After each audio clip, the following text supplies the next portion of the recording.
Muuttuu treffipaikat aina vaan syrjisemmäksi. Ei tuonnekaan ketään tuttuja vastaan. Vai eikö näitä treffit oo tänne tullut arvoset? No tietysti joo. Mennäänkö me sinne leffaan?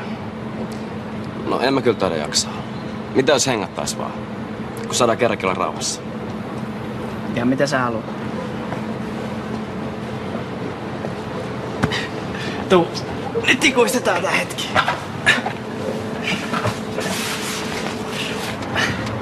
Noniin, nyt hymyile.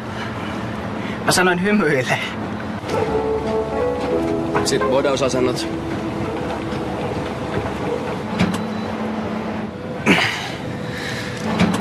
Me missattiin 3.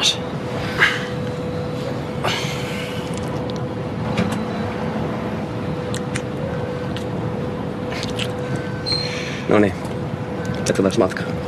Joo.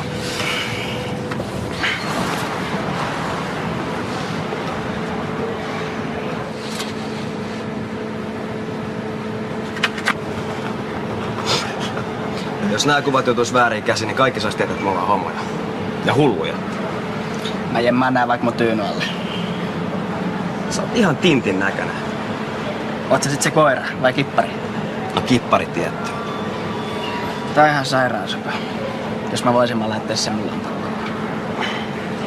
Joo, mä haluun kopion tästä.